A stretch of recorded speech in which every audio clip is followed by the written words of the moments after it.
Hello, how's it going? Gennaro here, CEO of Koitech Solutions, and today we're going to be talking about advanced threat hunting.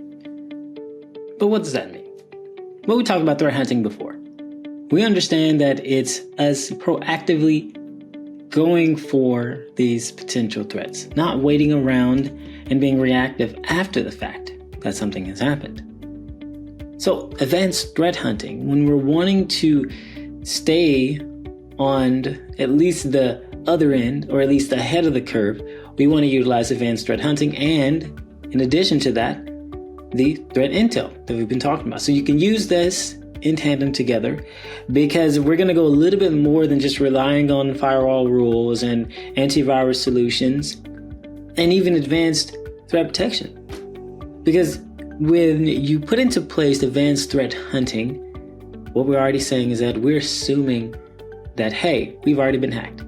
So it's going to shift that focus into saying, okay, well, now what do? We're actively trying to go and do something. We're actively trying to go and prevent something from happening. So what are these types of threat hunting? Well, you have hypothesis driven, okay, indicative compromised, as in like based on that, behavioral, anomaly hunting, and then the life cycle.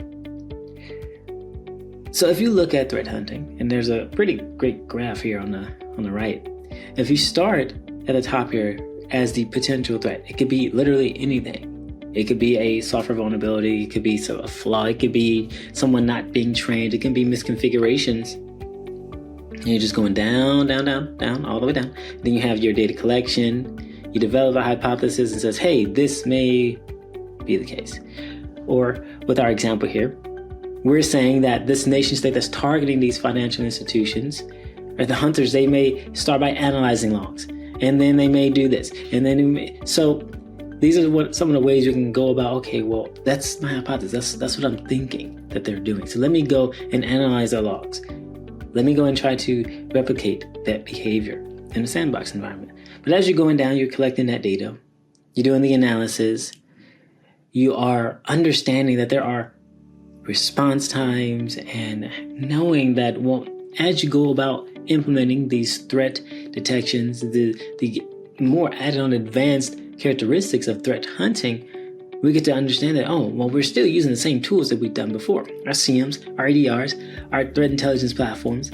Now we have a more of a proactive way of utilizing it because we're trying to get information, analyze it, but also act upon that information as well too. Because if you look at the MITRE ATT&CK framework, the foundation really lies on understanding, hey, I can read this and go by each section and it gives me more information on what an attacker could potentially do, and it's going to at least give you a better chance of knowing what's going on if you're starting to see those telltale signs. So you want to integrate threat intel, right, that advanced threat intelligence like we've been talking about, because it's going to allow you to identify those IOCs. It's going to allow you to get a better profile and understanding. I talked about before, what is the profile? Who is this threat actor? Who is the APT? So it gives us a better understanding. And then adding on machine learning, like we talked about before, AI as well, because it's going to allow us to get notified, right, when something is happening. We can actually look into that data and say, wow, that's a little suspicious. We haven't seen this spike before. And then some really great metrics, though, to use to ensure that their threat hunting capabilities is effective is using mean time to detect and mean time to respond. We talked a little bit about that as far as that window of vulnerability, when it is actually compromised and to the point where you fixed it. But this is a little bit different, right? How long it takes to discover the threat, for the mean time to detection, and then the time required to actually neutralize the threat. So you can kind of keep it in the same frame, but just know that there are certain things as far as windows of vulnerability, and then going back to understanding how can we detect insider threats. It can be probably one of the most challenging pieces, but you have in place data collection. You're able to correlate that data like a CM would. You're able to look at the behavior of the different files or I would say the worm or the virus. But yes, a file could hey, let me try to do this. Well, it's kind of suspicious. You would want to look more into that. Why is this user trying to access certain documents that don't necessarily have the need to know? So understanding that, if you're able to monitor, and this has happened a lot of the times when you go to the portion of covering up your tracks, right, from that threat actor standpoint. And you're saying, okay, well, I need to extract this data. So I need to extract it covertly over a channel where, hey, it's either encrypted or it's just normal traffic and they won't really suspect anything that's happening. But you want to be able to monitor these large amounts of data downloads or dumps, really. And then automating that alert system because, well, you want to make sure that people know what's going on. And inside of the threat is probably going to be someone that has left the company, that maybe still has the credentials or is still inside the company before they launch their different types of attacks.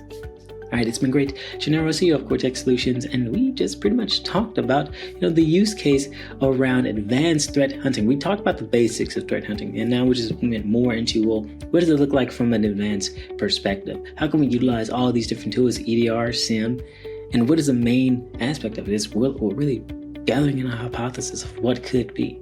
Getting your own thesis and then going through the process of understanding, okay, wow, this is what happened. Right? These are the potential APTs. This is what they could potentially do. So let's run some tabletops. Let's try to go through that same exercise. All right. Again, it's been great.